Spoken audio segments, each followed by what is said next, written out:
السلام عليكم ورحمة الله وبركاته.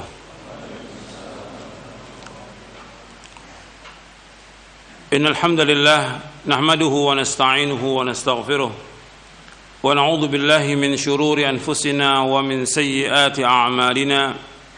من يهده الله فلا مضل له ومن يضلل فلا هادي له. أشهد أن لا إله إلا الله وحده لا شريك له وأشهد أن محمدا عبده ورسوله. يا أيها الذين آمنوا اتقوا الله حق تقاته ولا تموتن إلا وأنتم مسلمون. يا أيها الناس اتقوا ربكم الذي خلقكم من نفس واحدة وخلق منها زوجها وبث منهما رجالا كثيرا ونساء واتقوا الله الذي تساءلون به والأرحام إن الله كان عليكم رقيبا. يا أيها الذين آمنوا اتقوا الله وقولوا قولا سديدا يصلح لكم أعمالكم ويغفر لكم ذنوبكم ومن يطع الله ورسوله فقد فاز فوزا عظيما. أما بعد فإن أصدق الحديث كتاب الله وخير الهدي هدي محمد صلى الله عليه وعلى آله وسلم وشر الأمور محدثاتها وكل محدثة بدعة وكل بدعة ضلالة وكل ضلالة في النار. أيها الإخوة أعزكم الله. Alhamdulillah kita bersyukur kepada Allah SWT atas segala nikmat yang Allah karuniakan kepada kita, dan kita bersyukur atas semua nikmat yang Allah karuniakan kepada kita yang tidak terhingga nikmat itu. Tinggal kita berusaha sebagai seorang muslim, seorang muslimah, melaksanakan perintah-perintah Allah, menjauhkan larangannya, yang akan membawa kebahagiaan manusia, yaitu dia beriman kepada Allah dan melaksanakan perintah Allah dan menjauhkan larangannya. Itu yang kita bahas dari kajian kita pada pekan yang lalu, dan sekarang kita akan lanjutkan. Kita masih belum selesai pembahasan tentang al-qada wal qadar. Jadi kepada seluruh kaum muslimin dan muslimat yang mudah-mudahan dirahmati oleh Allah Ta'ala, kita akan lanjutkan kajian kita dari syarah Aqidah Ahlussunnah wal Jamaah, poin yang ke-40, iman kepada qadar baik dan buruk. Kita masih membahas tingkatan qadar yang ketiga, yaitu al-masyiah. Tingkatan qadar itu ada 4 tingkatan. Yang pertama al-ilmu, yang kedua al-kitabah, yang ketiga al-masyiah, yang keempat al-khalq. Yang pertama yaitu al-ilmu, bahwa Allah mengetahui segala sesuatu sebelum terjadinya, dan apa yang terjadi pada masa yang akan datang, dan Allah mengetahui semua dan meliputi ilmunya Allah segala sesuatu. Enggak ada satupun yang terjadi di langit dan di bumi yang Allah tidak ketahui. Semuanya Allah mengetahui. Sampai daun-daun yang jatuh, yang kering, yang basah, biji yang tumbuh, Allah mengetahuinya. Ilmunya Allah meliputi segala sesuatu. Qad ahata bi kulli syai'in ilma. Bahwa ilmunya Allah meliputi segala sesuatu. Kemudian yang kedua, tingkatan yang kedua al-kitabah. Bahwa semua sudah tercatat di Lauh Mahfuz. Apa saja yang terjadi sampai hari kiamat, sampai manusia masuk surga, masuk neraka, sudah tercatat dalam mahfuz. Semuanya lengkap. Enggak ada satupun yang terjadi di langit dan di bumi yang tidak tercatat, tidak ada. Semuanya, segala sesuatu itu sudah tercatat dalam mahfuz. Jadi semuanya sudah tercatat. Jadi enggak ada satupun yang terluput, sama sekali tidak ada. Dan semua Allah sudah tetapkan demikian. Al-kitabah. Maka yang pertama Allah ciptakan adalah al-qalam. Dan al-qalam diperintahkan untuk mencatat segala sesuatu yang terjadi sampai hari kiamat, sampai manusia masuk surga, sampai manusia masuk neraka. Semua sudah tercatat. Dan semua berjalan, apa yang kita lakukan sekarang ini berjalan, dan semua yang dilakukan di muka bumi ini, di langit, semua berjalan dengan apa yang Allah sudah takdirkan di Lauh Mahfuz. Tapi semua nggak ada yang tahu tentang apa yang sudah Allah tuliskan, apakah itu para nabi maupun para rasul maupun juga para malaikat, enggak ada yang tahu. Yang ketiga al-masyiah. Artinya semua berjalan dengan kehendak Allah. Enggak ada sesuatu pun yang terjadi di langit dan di bumi yang tidak dikehendaki oleh Allah, tidak mungkin. Semua berjalan dengan apa yang Allah kehendaki. Itu yang ketiga. Kemudian yang keempat al-khalq. Artinya Allah yang menciptakan semuanya, enggak ada pencipta yang lain kecuali Allah Subhanahu wa taala. Sekarang kita lanjutkan. Yang terakhir kita baca sampai halaman 341 dari buku Syarah Aqidah Ahlussunnah wal Jamaah.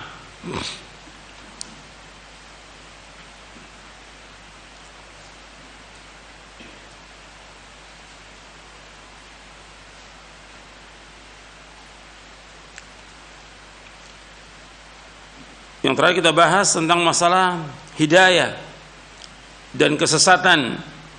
Allah menunjuki siapa saja yang Allah kehendaki dan Allah sesatkan siapa yang Allah kehendaki. Allah berfirman dalam surah Al-An'am ayat 39, "Walladzina kadzdzabu biayatina summun wa bukmun fidh dhulumat, may yasha'illahu yudlilhu wa may yasha' yaj'alhu 'ala siratin mustaqim." Dan orang-orang yang mendustakan ayat-ayat kami adalah tuli, bisu dan berada dalam kegelap gulita. Barang siapa yang dikehendaki Allah dalam kesesatan, niscaya disesatkannya. Dan barang siapa yang dikehendaki oleh Allah untuk diberi petunjuk, niscaya Allah menjadikannya berada di atas jalan yang lurus. Di sini Allah menyebutkan barang siapa yang dikehendaki oleh Allah, Allah sesatkan. Barang siapa yang dikehendaki Allah diberikan petunjuk, Allah berikan petunjuk. Jadi masalah hidayah dan kesesatan di tangan Allah. Dan Allah tidak pernah berbuat zalim kepada hamba-hambanya. Maka selanjutnya disebutkan dalam hadis Abu Dzar. Hadis ini panjang dan terdapat dalam Arba'in An-Nawawi. An Abi Dzar radhiyallahu an Nabi sallallahu alaihi wasallam anillahi tabaraka wa ta'ala qala ya ibadi inni haramtu dzulma ala nafsi wa ja'altuhu bainakum muharraman fala tadzalamu. Dari Abu Dzar radhiyallahu an dari Nabi SAW, dari Allah tabaraka wa ta'ala, Allah berfirman, wahai hamba-hambaku, sesungguhnya aku mengharamkan kezaliman terhadap diriku dan aku menjadikannya haram di antara kalian, maka janganlah kalian saling menzalimi. Rasulullah SAW juga bersabda, "Lau anna Allah 'adzaba ahla samawati wa ahla ardihi la'adzabahum wa huwa ghairu zalimin lahum. Walau rahimahum lakanat rahmatu khairan lahum min a'malihim." Jika seandainya Allah menyiksa seluruh penghuni langit dan seluruh penghuni bumi, maka Allah tidak berbuat zalim dengan menyiksa mereka. Jika seandainya Allah merahmati mereka, maka rahmatnya itu benar-benar lebih baik bagi mereka daripada amal perbuatan mereka. Hadis ini sahih dari Abu Daud, Ibnu Majah dan lain. Karena Allah yang memiliki langit dan bumi, Allah yang menciptakan. Kalau seandainya Allah menyiksa penghuni langit, penghuni bumi, Allah nggak zalim karena semuanya milik Allah. Allah berkehendak dengan apa yang Allah inginkan. Tetapi Allah tidak zalim. Di dalam hadis disebutkan tentang yang tadi, bahwa kalau Allah menghendaki untuk menyiksa, maka Allah akan siksa mereka dan Allah tidak zalim. Tetapi Allah SWT dengan rahmatnya, kasih sayangnya tidak demikian. Allah SWT memberikan kepada hambanya jalan, dua jalan, ini jalan yang baik, ini jalan yang buruk, agar manusia menempuh jalan itu. Allah juga memberikan perangkat-perangkat agar manusia mendapatkan hidayah.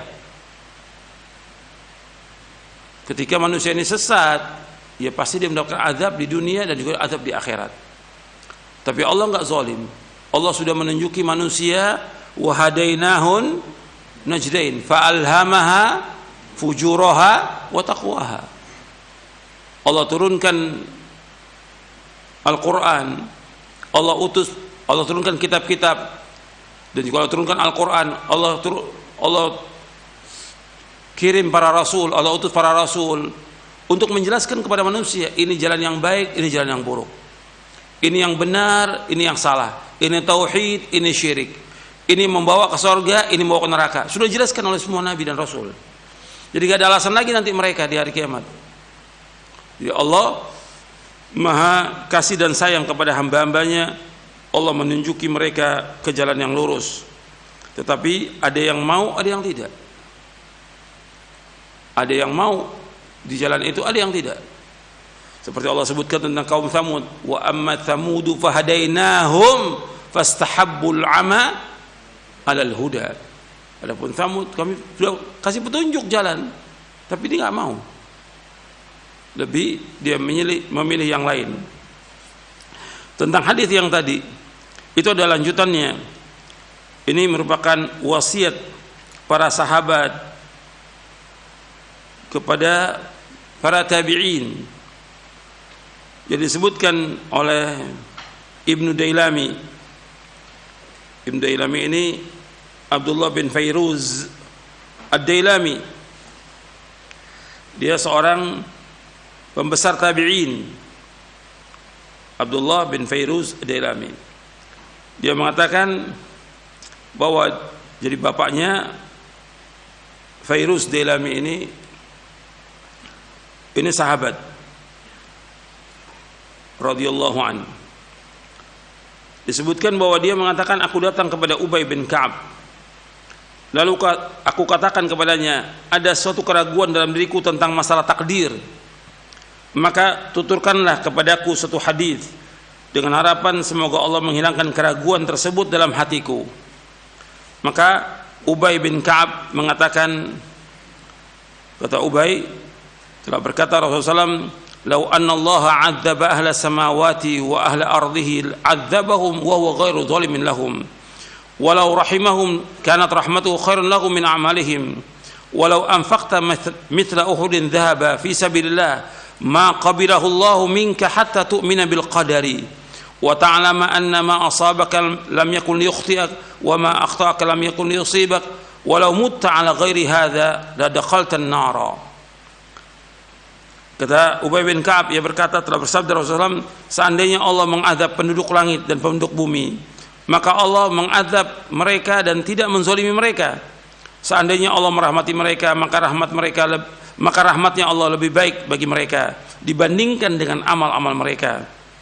Dan seandainya kamu menginfakkan emas sebesar gunung Uhud, Allah tidak akan menerimanya dari kamu sampai kamu beriman kepada qadar. Dan kamu meyakini bahwa apa yang telah ditakdirkan mengenai kamu pasti tidak akan meleset, dan apa yang telah ditakdirkan tidak mengenai dirimu pasti tidak akan menimpamu. Sedangkan kalau kamu mati dalam keadaan tidak meyakini hal ini, maka pasti kamu akan masuk neraka. Ibnu Dailami berkata, selanjutnya aku datang kepada Abdullah bin Mas'ud, Hudzaifah ibn al-Yaman, Zaid bin Thabit radhiyallahu anhum ajma'in. Mereka semua mengatakan kepadaku seperti yang dibawakan oleh Ubay bin Ka'ab dari Rasulullah sallallahu alaihi wasallam. Nah, di sini sahih diriwayatkan oleh Ahmad, Abu Daud, Ibnu Majah, Ibnu Abi Asim, disahihkan oleh Syekh Albani dalam Sahih Jami' Shaghir. Jadi di sini disebutkan bahwa orang wajib beriman kepada qadar. Apa yang menimpa kita itu sudah ditakdirkan oleh Allah, dan yang tidak menimpa kita itu tidak akan menimpa. Dan ini nasihatnya Ubadah bin Samit radhiyallahu an. Ubadah bin Samit radhiyallahu an berkata kepada anaknya, "Ya bunayya, innaka lan tajida ta'mal iman hatta ta'lama ma anna ma asabaka lam yakun liyukhti'ak wa ma akhtaka lam yakun yusibak." Wahai anakku, sungguh engkau tidak akan merasakan hakikat lezatnya iman sebelum engkau meyakini bahwasanya apa yang telah ditakdirkan menimpa dirimu pasti tidak akan meleset, dan apa yang telah ditakdirkan tidak akan menimpa dirimu pasti tidak akan menimpamu. Dan ini wasiatnya Ubadah bin Samit. Kata Ubadah radhiyallahu an, Aku mendengar Rasulullah SAW bersabda, "Inna awwala ma khalaqallahu al-qalam, faqala lahu uktub, qala rabbi wa madza aktub, qala uktub maqadir kulli syai' hatta taqum as-sa'ah." Sesungguhnya yang pertama kali diciptakan oleh Allah adalah qalam, yaitu pena. Lalu Allah berfirman kepadanya, "Tulislah." Ia menjawab, "Wahai Rabbku, apa yang aku harus tulis?" Allah berfirman, "Tulislah takdir ketentuan segala sesuatu sampai hari kiamat." Kemudian Ubadah bin Samit radhiyallahu anhu berkata, "Wahai anakku, aku mendengar Rasulullah SAW bersabda, man mata ala ghairi hadza falaysa minni." Dan barang siapa yang meninggal dunia dalam keadaan tidak meyakini hal ini, maka dia tidak termasuk umatku. Hadis ini sahih, diriwayatkan oleh Imam Abu Daud. Artinya kita wajib meyakini bahwasanya apa yang ditakdirkan menimpa kita tidak akan meleset, dan apa yang telah ditakdirkan tidak menimpa diri kita pasti tidak akan menimpa kita. Ini wajib kita takdirkan, wajib kita yakini. Ini sudah berjalan takdir Allah, kita wajib meyakini. Seperti yang Allah sebutkan dalam Al-Quran di dalam surah At-Taubah di ayat 51, "Qul la yusibana illa ma kataballahu lana huwa maulana wa 'alallahi falyatawakkalul mu'minun." Qul la yusibana, katakanlah tidak akan menimpa kami kecuali apa yang Allah sudah takdirkan. Apa yang Allah tuliskan. Wa maulana, Allah pelindung kami, Allah penolong kami. Wa 'alallahi falyatawakkalul mu'minun. Kepada Allah hendaknya orang-orang beriman bertawakal. Ini wajib kita yakini seperti ini. Di masalah qada dan qadar ini wajib kita yakini bahwa apa yang menimpa kita itu memang sudah tercatat. Yang tidak menimpa, yang nggak akan menimpa kita. Jadi semua berjalan dengan takdir. Jadi nggak usah takut, nggak usah takut. Orang beriman tuh tenang karena dia beriman kepada qada dan qadar. Itu menghilangkan kesedihan, menghilangkan kerisauan, menghilangkan kegundah-gulanan. Yakin kita. Dan lebihnya kita orang beriman, Allah pasti akan menolong kita, akan menjaga kita. Itu harus kita ingat itu. Orang beriman pasti akan ditolong oleh Allah, pasti akan dijaga oleh Allah Subhanahu wa taala. Jadi enggak usah kita pikirkan apa yang sudah dituliskan dalam Mahfuz, atau juga apa yang terjadi yang ada ini. Kalau memang Allah sudah takdirkan, ya pasti kena. Kalau enggak akan kena. Kita imani. Dan ketika kita kena dari takdir itu, apa aja berupa kesulitan, bencana, malapetaka, kematian, kesusahan, penyakit atau yang lainnya, itu sudah Allah tuliskan dalam Mahfuz. Kalau seandainya itu kena, memang Allah sudah takdirkan, tidak akan meleset. Tapi kalau tidak kena, memang tidak. Artinya ini harus kita ingat seperti itu, sehingga membuat kita tenang. Kita tidak selalu dalam ketakutan. Sekarang ini orang dibuat takut terus, sehingga hilang imannya kepada al-qada wal qadar. Antu'mina bil qadari khairihi wa syarri. Engkau beriman kepada qadar dan qadar baik dan buruk. Dan kita ingat semua sudah tercatat dalam Mahfuz. Sudah tercatat. Gitu. Semua berjalan dengan apa yang Allah takdirkan. Tapi orang beriman tenang. Karena apa? Dia berjalan dengan Al-Quran. Dia berjalan dengan sunnah Nabi SAW. Dia berjalan di bawah perlindungan Allah SWT dan rahmatnya. Tenang dia hidupnya. Orang beriman itu. Allah ketika menimpakan kepada kita sesuatu, seandainya kita kena dengan apa musibah atau petaka atau apa, itu yang perlu kita ingat, bahwa ketika menimpa kita itu yang terbaik buat kita, dan Allah sayang kepada kita.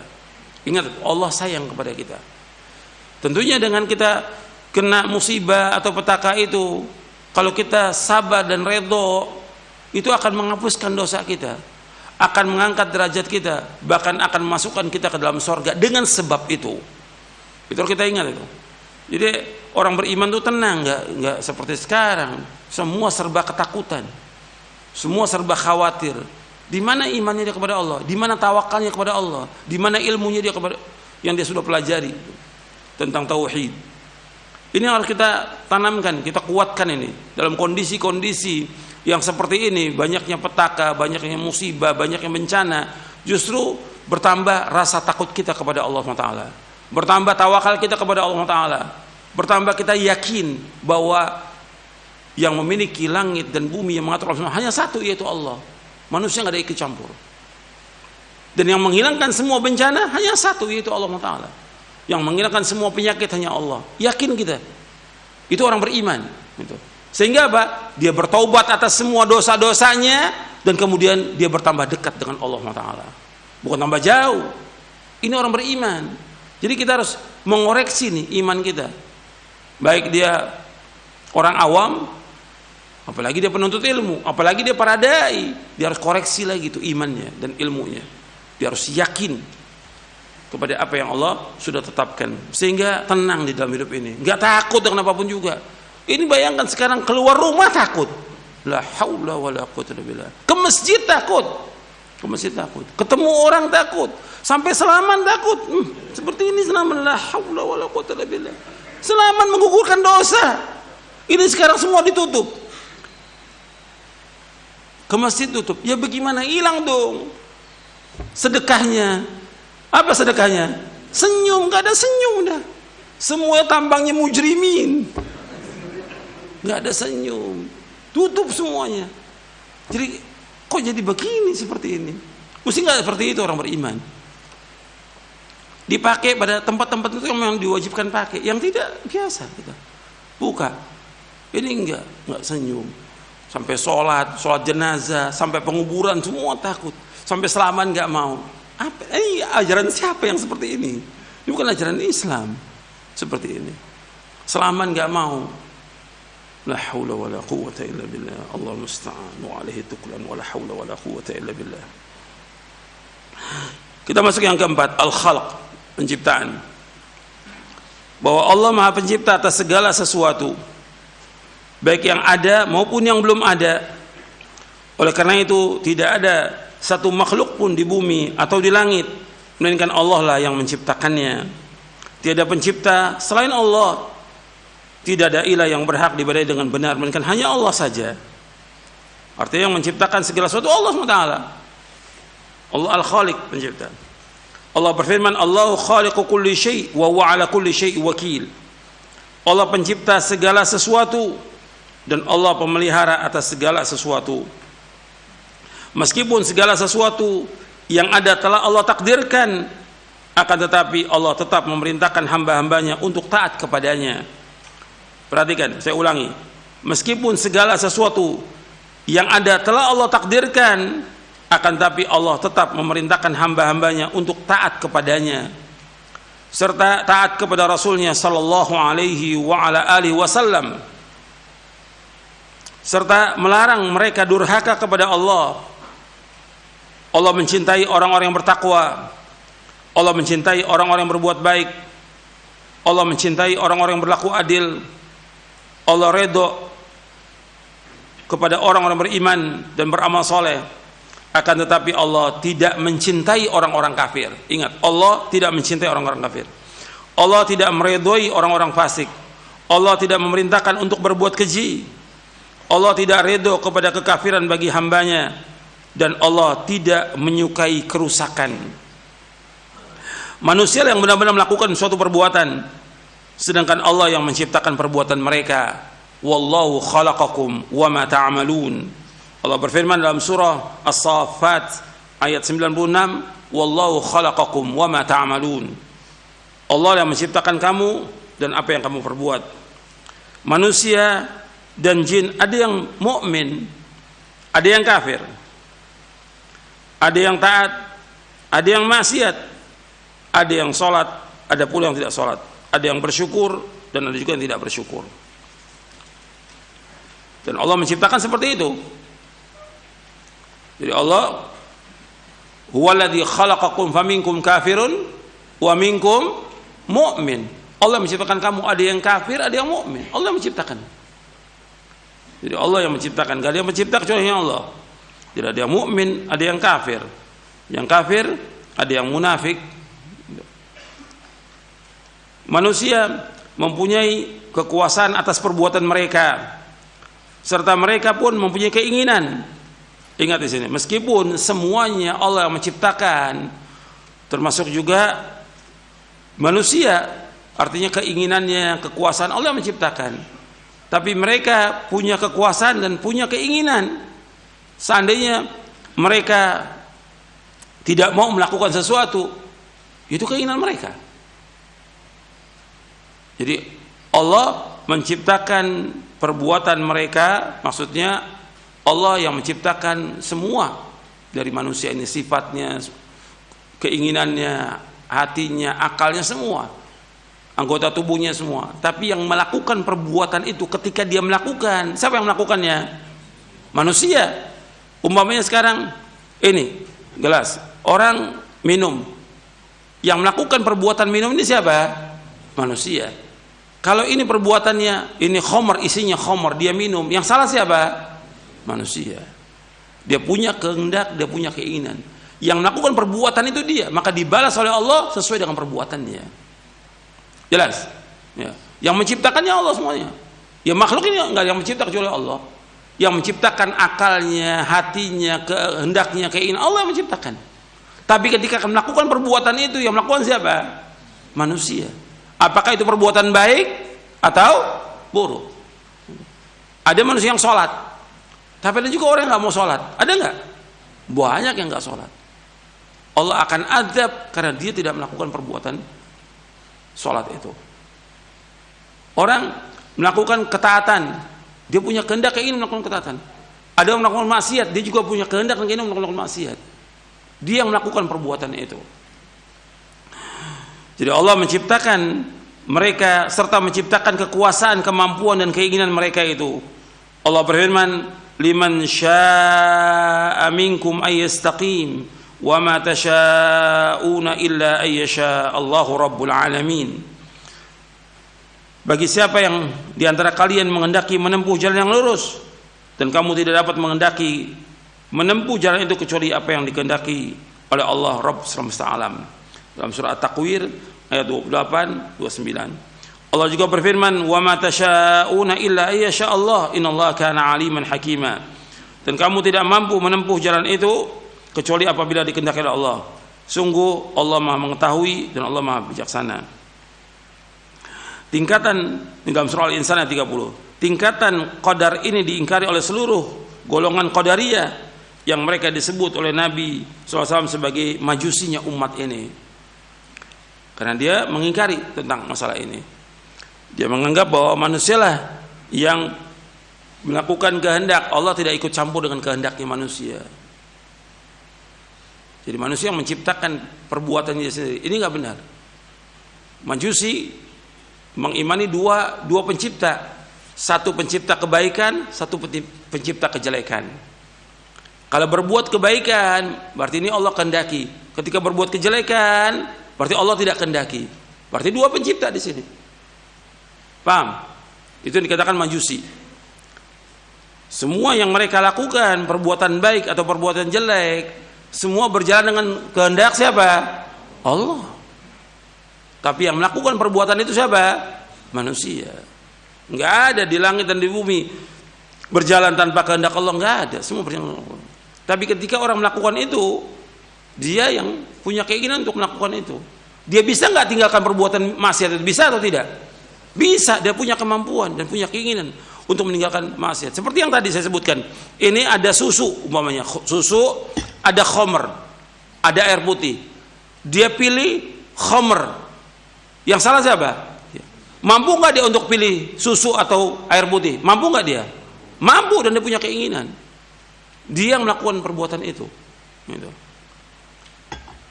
Jadi ini harus perhatikan bahwa yang melakukan perbuatan itu dia.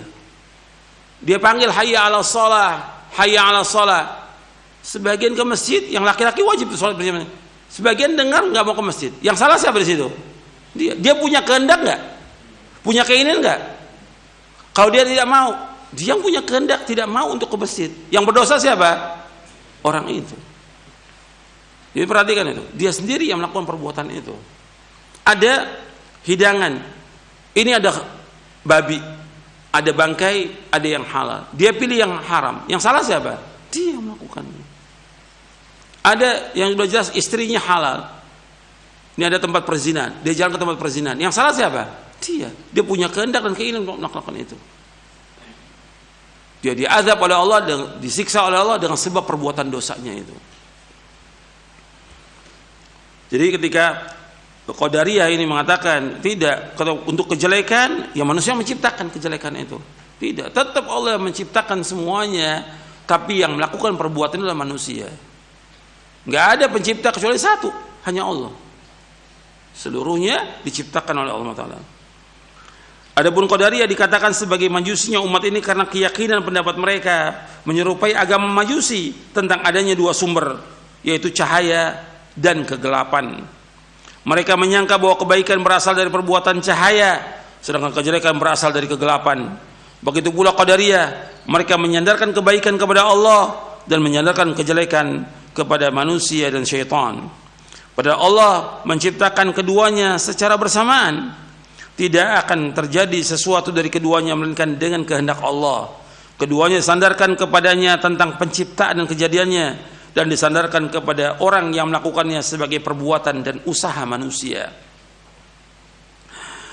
Ada juga sebagian golongan yang berlebih-lebihan dalam masalah qadar ini, sampai-sampai mereka tidak mengakui adanya kekuasaan dan kebebasan dalam diri manusia, serta mereka menolak adanya hikmah serta maslahat dalam perbuatan dan ketentuan hukum Allah. Mereka yang seperti ini Jabariyah atau Jabriyah, berasal dari Jabr, terpaksa. Jadi menurut mereka bahwa semua dipaksa dan tidak ada kekuasaan dan tidak ada kebebasan dalam dirinya. Ini sesat. Orang manusia punya kehendak, punya keinginan. Kalau mereka mengatakan bahwa manusia dipaksa oleh Allah, ini sesat. Enggak ada dipaksa. Manusia punya kehendak. Manusia punya kehendak, punya keinginan. Kan di sini sudah disebutkan liman syaa'a minkum ayastaqim. Dan Allah juga menyebutkan dalam ayat yang lain, faman syaa'a falyu'min wa man syaa'a falyakfur. Barang siapa yang berkehendak untuk iman, silakan dia beriman. Yang berkehendak untuk kafir, silakan dia kafir. Manusia punya kehendak, manusia punya keinginan. Kalau ini dia mengatakan bahwa kehendak manusia tidak ada, majbur. Ini sesat, ini Jabriyah, ini sesat. Kemudian jadi ada Qadariyah, ada Jabriyah, dua-duanya sesat ini. Iradah, keinginan dan amar perintah yang tercantum dalam Al-Qur'an dan Sunnah ada dua macam. Pertama, iradah kauniyah Qadariyah yang pengertiannya sama dengan masyiah, dan amar kauni qadari. Jadi amar kauni qadari. Jadi iradah kauniyah qadariyah adalah kehendak yang berkenaan dengan takdir Allah terhadap alam semesta. Amar kauni qadari yaitu perintah yang berkenaan dengan takdir Allah terhadap alam semesta ini. Kemudian yang kedua, iradah syariah.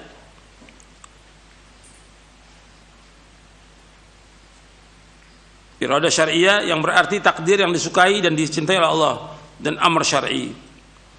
Jadi iradah syariah adalah kehendak yang berkenaan dengan syariat atau apa yang dicintai oleh Allah dalam agama. Sedangkan amr syar'i yaitu perintah yang berhubungan dengan syariat, seperti perintah tentang sholat, zakat, puasa, dan lainnya. Jadi iradah kauniyah qadariyah yang pengertiannya dengan masyiah ini pasti terjadi, pasti terjadi. Tapi iradah syariah berkaitan dengan apa yang Allah cintai, berkaitan dengan apa yang Allah cintai, seperti yang saya contohkan di sini, seperti sholat, puasa, zakat, berbuat baik kepada orang. Ini namanya iradah syariah yang Allah kehendaki, yang Allah inginkan. Tapi semua yang terjadi di langit dan di bumi ini berjalan dengan kehendak Allah. Ada yang Allah sukai, ada yang Allah tidak sukai. Tapi Allah kehendaki untuk maksud yang lain. Seperti diciptakannya iblis, tentunya ada maksud yang lain. Diciptakannya Fir'aun, diciptakannya orang kafir, tentu ada hikmahnya. Enggak mungkin sia-sia perbuatan itu, semua ada hikmah. Jadi Allah Subhanahu wa taala menciptakan itu semua ada hikmahnya. Seperti adanya iblis, adanya kita berlindung kepada Allah dari gangguannya iblis. Jadi hikmahnya banyak. Jadi ada yang Allah ciptakan itu murad li dzatihi, yang dikehendaki zatnya.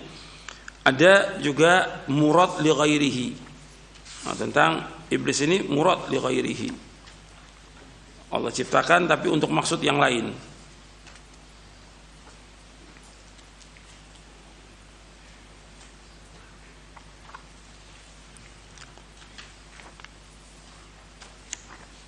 Pertanyaan ini sering disebutkan, kenapa Allah menciptakan maksiat dan juga iblis dan yang lainnya.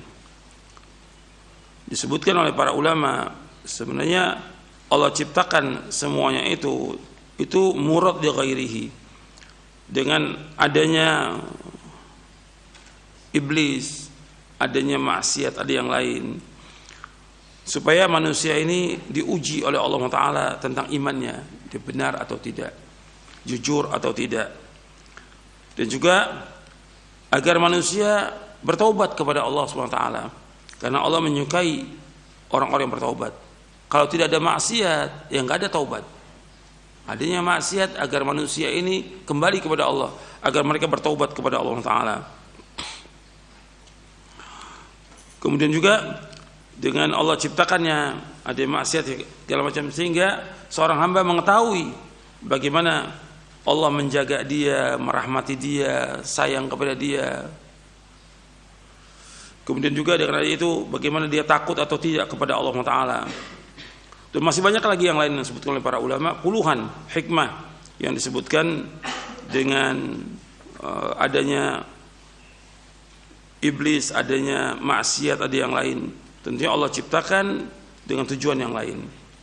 Ini ada puluhan, nggak perlu saya bacakan semuanya. Dan juga agar manusia selalu istighfar kepada Allah, minta ampun kepada Allah dan mendekat kepada Allah.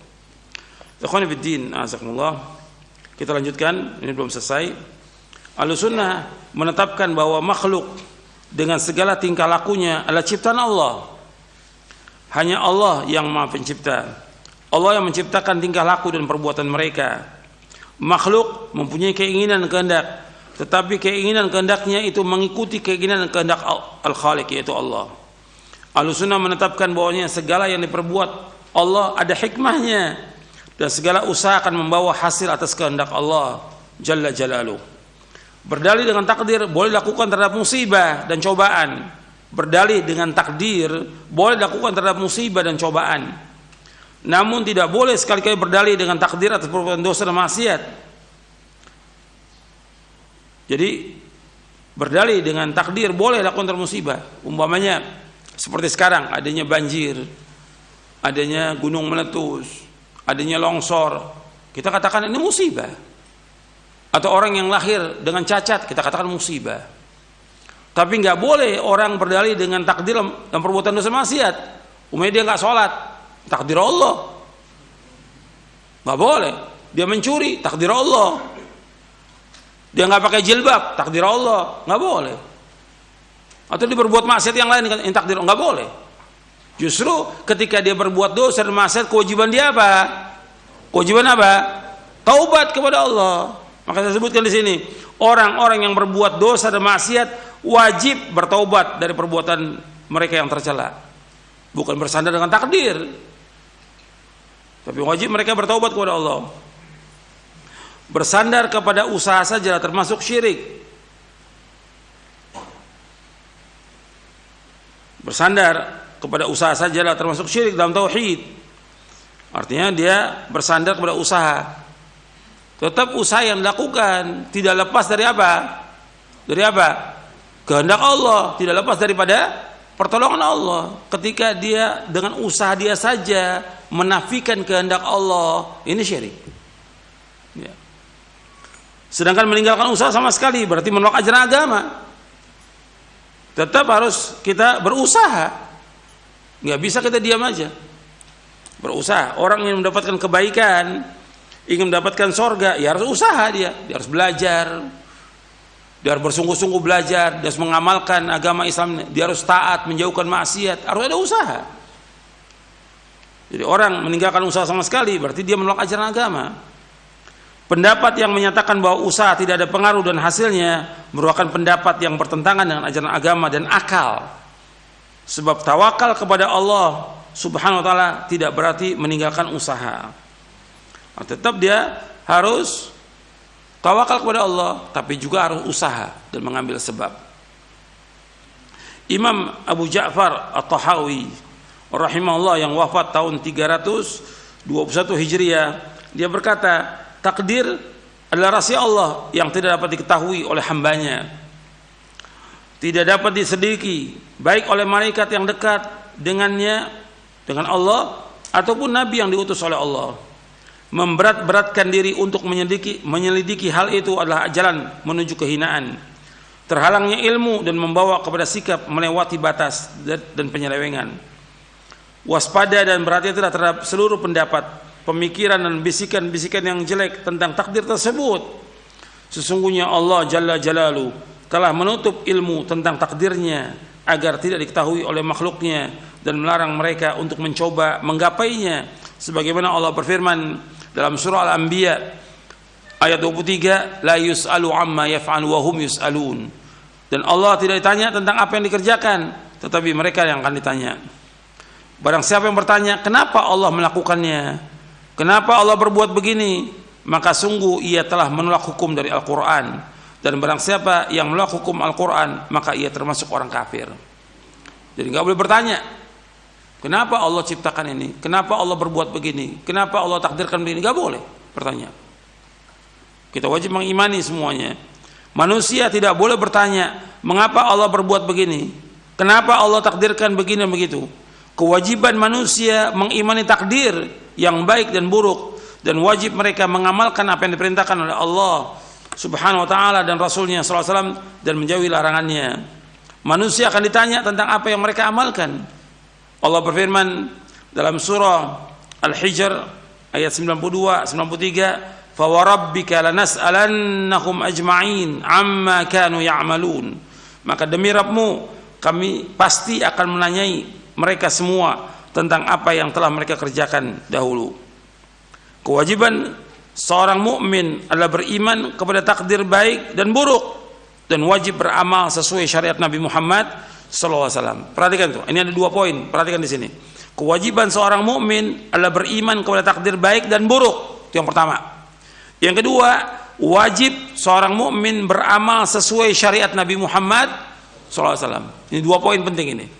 Yaitu kewajiban seorang mukmin adalah beriman kepada takdir baik dan buruk. Yang kedua, dia wajib beramal sesuai dengan syariat Nabi Muhammad SAW.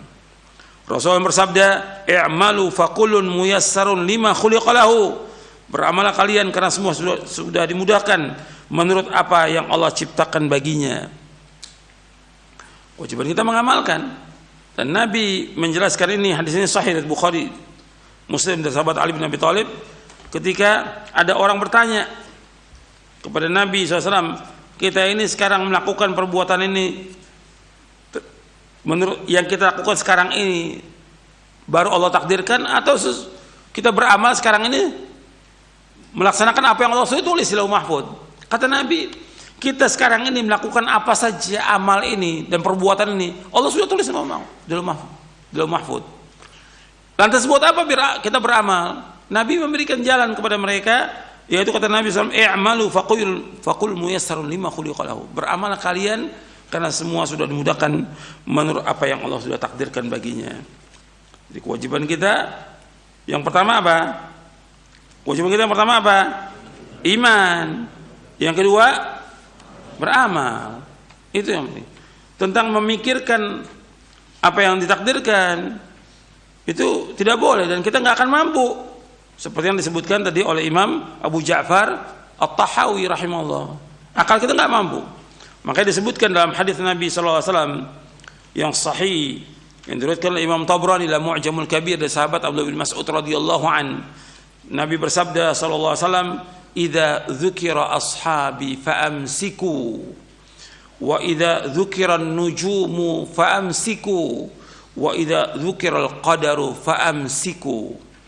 Kata Nabi SAW, apabila disebutkan tentang para sahabatku, artinya tentang kejelekan para sahabatku, kalian diam. Apabila disebutkan tentang nujum, ilmu perbintangan, kalian diam. Apabila disebutkan tentang qadar, hendaklah kalian diam.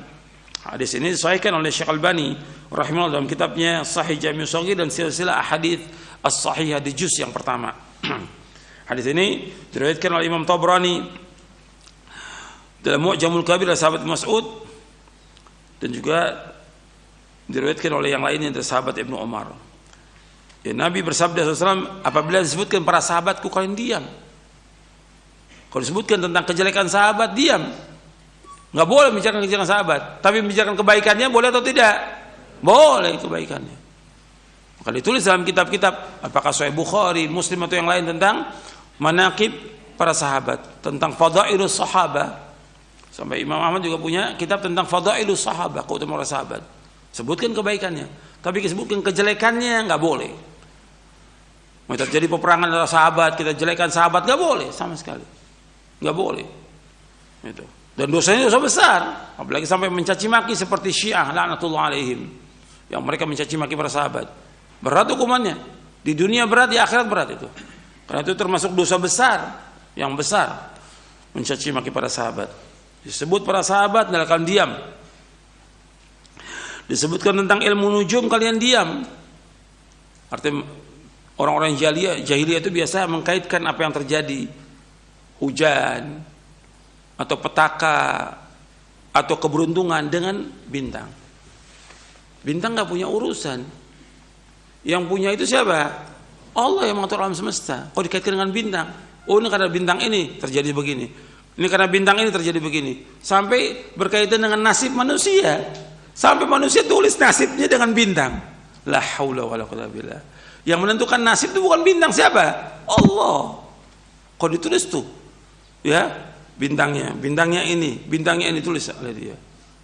Ini nggak boleh. Ini sesat dan menyesatkan ini. Bahwa tentang nasibnya manusia yang tentukan Allah SWT. Tentang takdir itu yang tentukan Allah, bukan bintang. Orang jahiliyah mengaitkan dengan bintang. Kita harus tinggalkan itu perbuatan jahiliyah. Seperti hujan, oh karena bintang ini. Nggak ada urusan dengan bintang. Yang menentukan hujan Allah SWT, nggak ada kaitan dengan bintang. Wa idza dzukira al-qadar famsiku. Apabila disebutkan qadar, kamu diam. Artinya disebutkan qadar yang membahas tentang dalam bertanya kenapa begini, kenapa, itu nggak boleh. Kita harus diam. Tapi membahas ilmiah seperti yang kita bahas sekarang, kita bawakan bahwa qadar itu ada 4 tingkatan, kita bahas dalilnya, hadisnya, bagus sehingga orang tahu. Makanya saya sebutkan kewajiban kita 2. Yang pertama mengimani qadar baik dan buruk, yang kedua beramal sesuai dengan syariat Nabi Muhammad SAW. Dengan itu tugas kita sebagai seorang hamba. Bab Nabi menyuruhnya apa? I'malu. Nabi menyuruhnya i'malu. Bukan Nabi menyuruh tafakkaru, bukan. Suruh pikirkan, bukan. Nabi gak suruh pikirkan. Nabi suruh apa? I'malu. Amalkan. Tugas kita mengamalkan. Ini tentang berkaitan dengan qadar. Kemudian ikhwan fiddin, selesai sudah ini berkaitan dengan qadar. Saya akan bawakan satu hadis Nabi sallallahu alaihi wasallam dari kitab Syarah Kitab Tauhid. Karena ini banyak fawaidnya berkaitan dengan al-qada wal qadar. Itu Nabi bersabda sallallahu alaihi wasallam dalam hadis yang sahih yang diriwayatkan Imam Muslim, Ibnu Majah dan lainnya dari sahabat Abu Hurairah radhiyallahu an. Rasulullah SAW bersabda, "Al-mu'minul qawiyyu khairun wa ahabbu ila Allah minal mu'minid dha'if. Wa fi kullin khairun, ihris 'ala ma yanfa'uka wasta'in billah wa la ta'jaz. Wa in asabaka syai'un fala taqul law anni fa'altu kadza wa kadza kana kadza wa kadza. Walakin qul qadarullah wa ma syaa fa'al." Atau qadarullah wa ma syaa fa'al. Fa inna law taftahu amal syaitan. Mukmin yang kuat lebih baik dan lebih dicintai Allah daripada mukmin yang lemah. Dan pada setiap dari keduanya, maksudnya dari setiap keduanya, yaitu orang mukmin yang lemah, orang mukmin yang kuat dan yang lemah, terdapat kebaikan. Kebaikan tentang apa? Tentang imannya. Bersemangatlah kalian untuk mengerjakan apa yang bermanfaat bagimu dan mohonlah pertolongan kepada Allah dalam segala urusanmu. Serta janganlah sekali-kali kamu bersikap lemah. Apabila kamu tertimpa satu musibah, janganlah kamu berkata, seandainya aku berbuat demikian, niscaya akan begini dan begitu. Akan tapi katakanlah, ini telah ditakdirkan oleh Allah. Dan Allah berbuat apa yang Allah kehendaki. Karena ucapan seandainya akan membuka pintu perbuatan syaitan. Hadis sahih riwayat Muslim, Ibnu Majah dan yang lainnya. Untuk perhatikan di sini. Nabi menyebutkan sallallahu alaihi wasallam, al-mu'minul qawiyyu khairun wa ahabbu ila Allah minal mu'minid dha'if. Wa fi kullin khairun ihris ala ma yanfa'uka wasta'in billah wa la ta'jaz. Mukmin yang kuat lebih baik dan lebih dicintai Allah daripada mukmin yang lemah. Pada keduanya ada kebaikan. Bersemangatlah kalian, berkemauan keraslah kalian kepada apa yang bermanfaat bagi kalian. Wasta'in billah, minta tolong kepada Allah, wala ta'jaz, jangan lemah. Ini bagian pertamanya, perhatikan ini. Nabi menyebutkan bahwa mukmin yang kuat berkaitan dengan iman, bukan berkaitan dengan fisik. Perhatikan ini. Iman, mukmin yang kuat berkaitan dengan iman. Artinya orang yang imannya kuat lebih baik daripada yang imannya lemah. Tetap pada keduanya ada kebaikan karena masih ada iman. Selama orang itu masih ada iman, masih ada kebaikan bagi dia. Tetap yang paling baik, yang paling dicintai Allah yang mana? Yang imannya kuat. Dan perhatikan, ketika dalam ujian, dalam cobaan, musibah, di sini harus diuji kita oleh Allah. Benar nggak iman kita? Jujur nggak iman kita? Kuat nggak iman kita? Ketika dapat cobaan itu, harus kuat. Jangan takut orang beriman. Harus kuatkan iman kita kepada Allah. Nggak akan menimpa kita kecuali apa yang Allah sudah takdirkan untuk kita. Jangan takut. Jalankan syariat ini, jalankan agama ini, jalankan syariat Nabi Muhammad SAW. Insya Allah Allah pasti akan jaga kita. Allah pasti akan lindungi kita. Allah pasti akan tolong kita. Itu yakin seperti itu orang beriman itu. Jadi orang mukmin yang kuat, imannya kuat lebih baik dan lebih cinta daripada mukmin yang lemah. Dan sekarang ini kalau kita lihat ketika ada cobaan, ujian, musibah, mulai itu tambah turun iman itu. Tambah turun. Tambah takutnya luar biasa. Dan akhirnya kalau sudah imannya turun, tambah takut, yang ada tambah penyakit. Perhatikan itu. Tambah penyakit. Tambah takut dia. Yang sudah jelas penyakit apa? Wahan, hubud dunia, wa karahiyatul maut. Penyakit wahan. Apa wahan itu? Cinta dunia dan takut mati. Takut udah. Ini kalau kita lihat sekarang ini menyebabkan penyakit wahan, asalnya dari apa? Wuhan itu. Akhirnya kembali kepada kita jadi wahan. Corona dari sana kemudian timbulkan, jangan orang beriman jangan sampai seperti itu. Bahwa kita hidup ini untuk akhirat, nggak boleh kita takut mati. Kita apa yang Allah takdirkan buat kita itu yang terbaik buat kita. Dan ajal itu nggak akan mundur, nggak akan maju. Idza jaa ajalum la yastakhirun sa'atan wala yastaqdimun. Orang beriman dia harus kuat imannya. Hubungan dia dengan Allah kuat. Yang dia perbanyak amal-amal soleh, kebaikan. Jangan takut orang beriman. Kemudian Nabi melanjutkan ini ketika menyebutkan tentang iman yang kuat, iman yang lemah. Nabi lanjutkan apa? Ihris ala ma yanfa'uka. Ihris, berkemauan keras kepada yang bermanfaat bagi kamu. Nuntut ilmu bermanfaat atau tidak? Manfaat. Baca Al-Quran bermanfaat. Baca buku bermanfaat. Baca kitab bermanfaat. Sholat berjamaah manfaat atau tidak? Manfaat. Perhatikan itu. Ihris ala ma yanfa'uka. Berkemauan keras kepada yang bermanfaat bagi kamu. Bersedekah, menolong orang yang susah, orang yang miskin, membantu mereka. Ini manfaat. Berkemauan keras. Bangun di tengah malam, puasa. Itu harus semangat, nggak boleh lemah. Harus semangat. Semua ini manfaat. Ihris ala ma yanfa'uka. Berkemauan keras kepada yang bermanfaat. Antum baca kitab, baca buku-buku. Al-Quran saya sudah sampaikan minimal kita sehari baca berapa juz? 1 juz. Itu minimal. Bisa, kenapa? Kenapa kita nggak semangat? Orang maksiat semangat. Orang kerja ngejar dunia semangat tuh dari sebelum subuh berangkat, pulang malam dia untuk ngejar dunia. Kita harus semangat dalam ibadah kepada Allah. Yang kita cari apa? Sorga yang kita cari. Semangat harus. Ihris ala ma yanfa'uka. Kemudian jangan bergantung pada usaha kita, pikiran kita, tapi itu wasta'in billah, minta tolong kepada Allah. Nggak mungkin kita bisa melaksanakan ibadah kepada Allah kecuali pertolongan Allah. Nggak mungkin kita bisa nuntut ilmu kecuali pertolongan Allah. Nggak mungkin kita bisa menghafal kecuali pertolongan Allah. Nggak mungkin kita bisa melaksanakan ketaatan kecuali pertolongan Allah. Nggak mungkin kita bisa bangun tengah malam kecuali pertolongan Allah. Nggak mungkin kita bisa menolong orang lain kecuali dengan pertolongan Allah. Itu ingat itu. Bahwa semua yang kita kerjakan itu dengan sebab pertolongan Allah. Kita bisa duduk di majelis ini, saya bisa ngajar, Anda bisa duduk karena Allah yang tolong. Kalau Allah nggak tolong, nggak bisa datang ke tempat ini. Itu ingat, semuanya Allah. Semua kembalikan keutamaan kepada Allah. Allah yang punya keutamaan semuanya. Lahul fadl wa lahul hamd. Bagi Allah keutamaan, bagi Allah semua pujian. Bahwa kita pada hakikatnya melaksanakan apa yang Allah perintahkan. Tapi semua Allah yang tolong kita. Itu perhatikan. Jangan kita bangga dengan diri kita, jangan sombong. Jangan ujub dengan diri kita, jangan ujub dengan amal kita. Kita bisa melakukan perbuatan amal-amal soleh karena Allah yang tolong kita. Wasta'in billah, minta tolong. Maka ayat yang paling utama dalam Al-Quran, intinya Al-Quran dan semuanya, iyyaka na'budu wa iyyaka nasta'in. Hanya kepada Engkau ya Allah kami beribadah, hanya kepada Engkau saja ya Allah kami mohon pertolongan.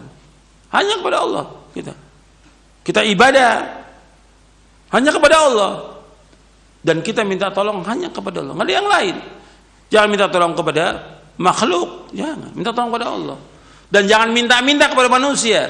Makanya Nabi mengarahkan ke Ibnu Abbas radhiyallahu anhu, mendidik Ibnu Abbas, idza sa'alta fas'alillah wa idza sta'anta fasta'in billah. Apabila engkau minta hanya kepada Allah saja.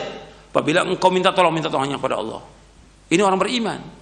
Jangan mengharap pada manusia, jangan minta-minta pada manusia, jangan. Haram hukumnya. Ini sudah banyak sekarang orang-orang yang minta-minta kepada manusia, jangan. Minta kepada Allah. Ini tauhid, Ini pelajaran tentang tauhid yang harus dia ulangi lagi. Kemudian wala ta'jaz, jangan lemah. Enggak boleh orang beriman itu lemah. Oh, saya enggak mampu untuk melakukan. Mampu insyaallah. Saya baca 1 juz nggak mampu, insya Allah bisa. Kenapa nggak luangkan waktu untuk baca? Kalau baca HP bisa tuh, SMS, WA baca, berapa jam itu baca? Kok Quran nggak bisa dibaca satu juz? Kenapa nggak bisa? Al-Quran nggak bisa dibaca. Baca HP bisa, WA bisa, SMS bisa, yang lain bisa. Kenapa baca Quran nggak bisa 1 juz sehari? Kenapa nggak bisa baca tafsirnya? Kenapa nggak bisa baca terjemahnya? Kenapa nggak bisa? Bisa. Nggak boleh lemah kita. Oh, saya nggak mampu, saya nggak bisa. Bisa, harus bisa. Orang beriman itu harus semangat dia.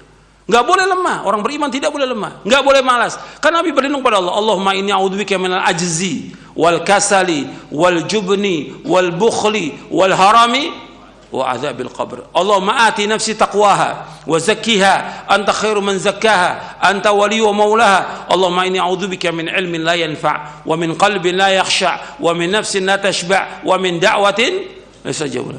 Ada dalam buku doa dan wirid. Ya Allah, aku berlindung pada Engkau dari sifat lemah, sifat malas, sifat pengecut, penakut, sifat bakhil, dan aku berlindung pada Engkau dari umur pikun. Dan aku berlindung pada Engkau dari azab kubur. Ya Allah, berikanlah kepada hatiku ketakwaannya.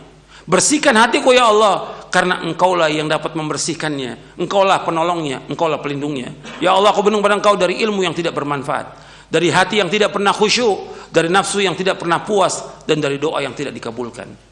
Hadis sahih dari Imam Muslim dan Nasa'i dari sahabat Zaid bin Thabit radhiyallahu anhu. Ya, perhatikan ini. Jadi kita berkemauan keras, minta tolong pada Allah, jangan apa? Jangan lemah. Jangan lemah, jangan malas, jangan. Kemudian kita lanjutkan potongan yang kedua. Wa in asabaka syai'un fala taqul law anni fa'atu kadza wa kadza kana kadza wa kadza walakin qul qadarullah ma syaa fa'al fa inna lahu taftahu min syaitan. Dan apabila engkau tertimpa sesuatu, tertimpa musibah, bencana, petaka, penyakit, ya, jangan kamu berkata seandainya aku berbuat demikian niscaya akan begini begitu. Tapi katakanlah Allah sudah takdirkan dan Allah berbuat apa yang Allah kehendaki, karena ucapan seandainya akan membuka pintu perbuatan setan. Jadi kalau kita kena musibah, petaka, penyakit, jangan berandai-andai. Coba kalau tadi malam saya minum obat, ya nggak sakit seperti ini. Sudah Allah takdirkan dia sakit. Anaknya umpamanya sakit malam itu, Dia kasih obat, dia tidak bawa ke rumah sakit. Dia berkata, meninggal anaknya umpamanya ini. Coba kalau saya bawa ke dokter tadi malam, hidup anak ini. Enggak, sudah ajal. Jangan berandai-andai. Gitu. Dia umpamanya sekarang di rumah, kemudian dia keluar naik motor. Qadarullah, jatuh dia. Dia katakan, coba kalau saya tidak keluar dari rumah, nggak jatuh ini. Allah takdirkan, nggak boleh berandai-andai dengan apa yang sudah terjadi. Paham nggak sampai sini? Paham ya? Jadi berandai. Coba kalau saya nggak begini, nggak akan terjadi. Kalau saya begini, sampai juga kadang-kadang dulu dia berbuat dosa dan maksiat, sudah taubat. Coba kalau dulu saya nggak berbuat maksiat, nggak begini. Sudah terjadi, Allah sudah takdirkan. Itu seperti itu. Jadi jangan berandai-andai terhadap yang. Karena apa? Akan membuat kita terus menyesal nantinya. Menyesal. Coba kalau saya tadi bawa ke rumah sakit, yang nggak meninggal anak ini, menyesal terus dia, sedih terus. Ini setan. Ini apa? Setan membuka pintu setan. Setan membuat manusia selalu apa? Selalu sedih, selalu gundah gulana, selalu risau. Itu setan yang membuat begini. Selalu menyesal dengan yang lalu. Taubat, iya, ketika kita berdosa penyesal. Tapi terus menerus dalam penyesalan nggak boleh. Sehingga apa? Terus menerus dalam penyesalan membuat kita apa? Lemah nantinya. Lemah. Itu setan luar biasa menggoda manusia. Jadi ingat tuh, jangan berandai-andai. Kalau udah kena penyakit, musibah, petaka, bencana, kematian, Allah sudah takdirkan. Qadarullah wa ma syaa fa'al. Jadi ketika terjadi kita keluar rumah, qadarullah, jatuh umpamanya, qadarullah wa ma syaa fa'al. Yang berandai, coba saya nggak keluar rumah, nggak jatuh. Sudah terjadi. Gitu. Jadi qadarullah wa ma syaa fa'al. Ucapkan, Allah sudah takdirkan dan Allah berbuat menurut apa yang Allah kehendaki. Karena apa? Karena Allah membuka pintu setan. Faedah yang dapat kita ambil dari hadis ini banyak faedahnya. Kalau antum mau catat boleh, kalau mau lihat nanti syarah kitab tauhid boleh antum lihat. Yang pertama di sini faedahnya menetapkan sifat mahabbah, cinta bagi Allah Azza wa Jalla sesuai dengan keagungannya. Jadi menetapkan sifat mahabbah, sifat cinta bagi Allah sesuai dengan keagungannya. Jadi beda di sini antara sifat cinta Allah dengan sifat cinta makhluk, beda. Karena nggak sama Allah dengan makhluknya selama-lamanya.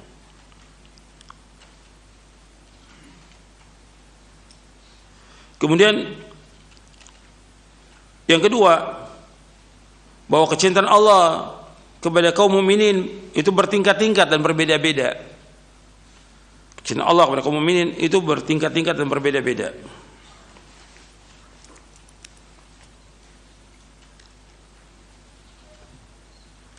Kemudian yang ketiga, manusia berbeda-beda dalam kuat lemahnya iman. Jadi berbeda manusia tentang kuat dan lemahnya iman mereka. Jadi ada yang kuat manusia ini, ada yang lemah imannya.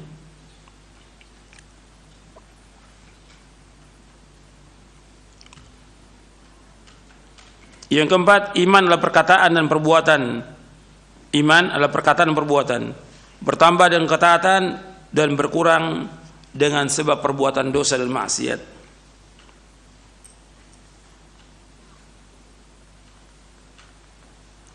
Iman adalah perkataan dan perbuatan. Bertambah dengan ketaatan dan berkurang dengan sebab perbuatan dosa dan maksiat.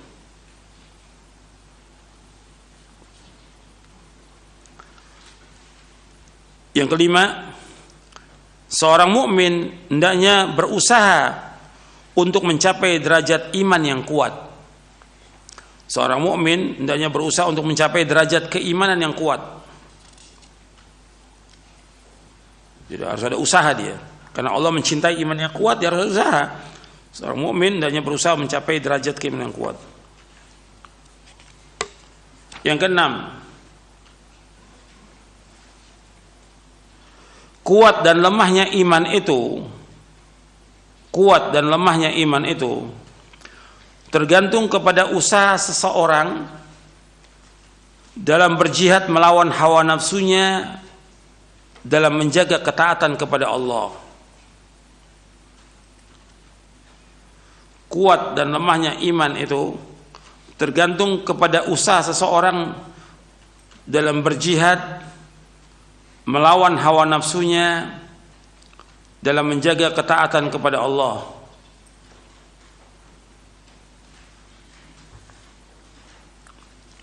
Yang ketujuh,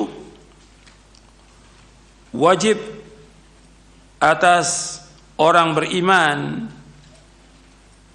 bersemangat dalam mengerjakan hal yang bermanfaat. Wajib atas orang beriman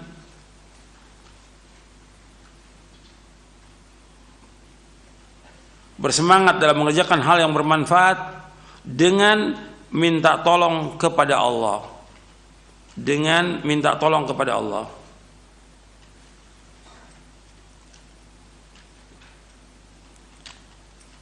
Yang kedelapan, kebahagiaan seseorang terletak dalam semangatnya. Kebahagiaan seseorang terletak dalam semangatnya untuk mengerjakan hal-hal yang bermanfaat untuk dunia dan akhiratnya.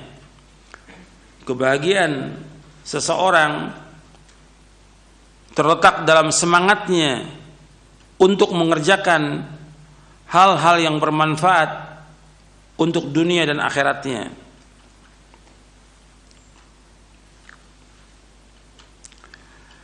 Yang kesembilan, syariat Islam datang untuk mewujudkan dan menyempurnakan kemaslahatan. Syariat Islam datang untuk mewujudkan dan menyempurnakan kemaslahatan. Jadi syariat Islam datang untuk mewujudkan dan menyempurnakan kemaslahatan serta mengurangi dan menghilangkan kerusakan.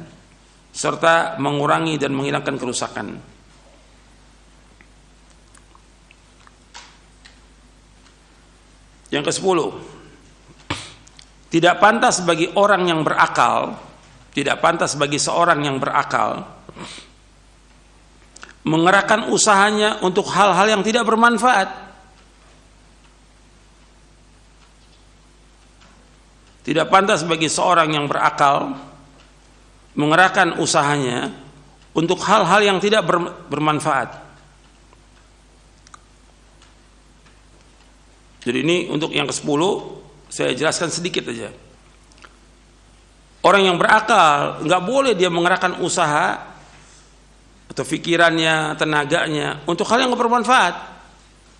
Membicarakan hal-hal yang ada sekarang ini tentang gosip, tentang politik, nggak ada manfaatnya buat dia. Habis waktunya dia. Atau dia baca atau nonton berita-berita yang baru, nggak ada manfaatnya buat dia. Atau demo, nggak ada manfaatnya buat dia. Membicarakan politik atau masuk di medan politik, nggak ada manfaat buat dia. Karena masalah apa ini? Masalah keduniaan yang kecil, yang rendah. Dan juga masalah ketamakan manusia kepada dunia, nggak ada manfaatnya buat dia. Jadi ingat tuh, orang yang berakal kerahkan usaha untuk yang bermanfaat. Kalau bermanfaat dikerjakan, kalau enggak jangan. Kan Nabi bersabda SAW, min husni islamil mar'i tarkuhu ma la ya'ni. Kebaikan Islam seorang meninggalkan apa yang tidak bermanfaat. Apa aja? Bentuknya omongan, bentuknya tulisan, bentuknya pekerjaan, bentuknya permainan, atau apa yang enggak bermanfaat tinggalkan. Tinggalkan. Itu orang berakal harus mengerjakan. Kita hidup untuk akhirat. Waktu kita berharga akan ditanya Allah di hari kiamat. Setiap detik kita, setiap menit kita, setiap langkah kita harus membuahkan manfaat dan mendapatkan ganjaran pahala. Jangan berbuat dosa. Itu perhatikan orang beriman seperti itu. Yang ke-11, hendaknya seorang bersabar dan menguatkan kesabaran. Hendaknya seorang itu bersabar dan menguatkan kesabaran. Sebab hidup ini ujian, cobaan. Cobaan, ujian dihadapi dengan apa? Dengan sabar. Ini sudah kita bahas hadisnya tentang syukur dan sabar. Orang bersabar ketika dapat cobaan, ujian, musibah, sabar. Jadi sabar itu sampai kapan? Sampai mati. Kan sabar itu artinya sabar dalam ketaatan. Apa ketaatan itu berhenti? Enggak, terus sampai mati. Sabar dalam menjauhkan perbuatan dosa dan maksiat sampai kapan? Sampai mati. Yang ketiga, sabar dalam apa? Dalam menghadapi cobaan, ujian yang pahit. Kan 3 itu kata Ibnu Qayyim. Sabar tuh.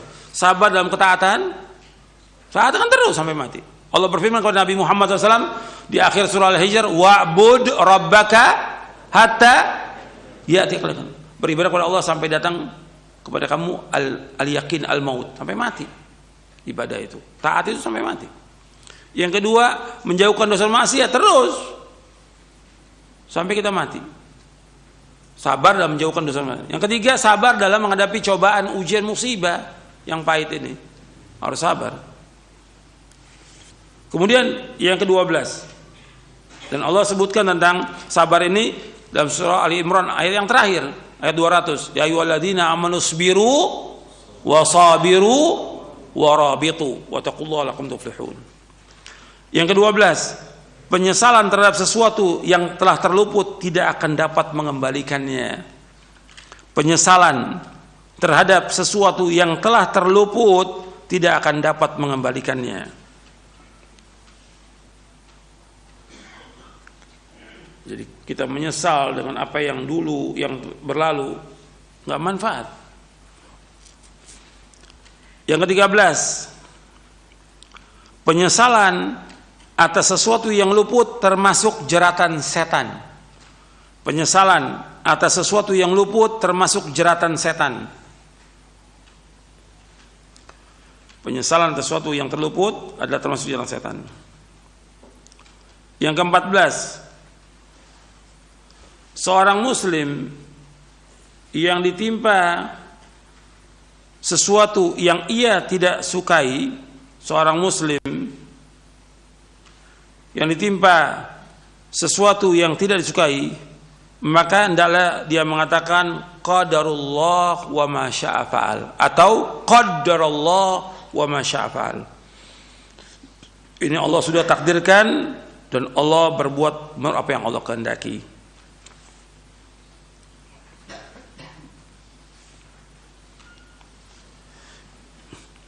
Jadi tertimpa sesuatu yang tidak disukai, ya, kita mengucapkan qadarullah wa ma syaa fa'al.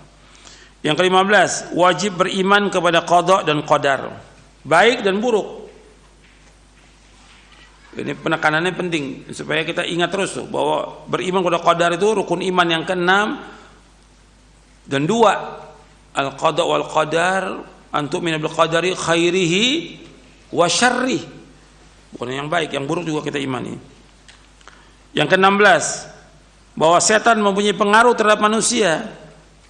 Setan punya pengaruh terhadap manusia. Betul-betul setan itu menggoda, nggak pernah berhenti menggoda manusia.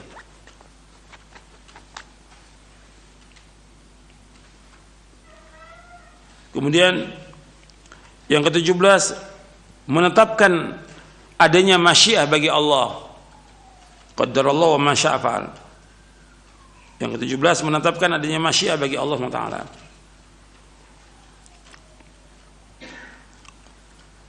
Yang ke-18, melaksanakan sebab atau usaha tidak bertentangan dengan tawakal. Melaksanakan sebab atau usaha tidak bertentangan dengan tawakal.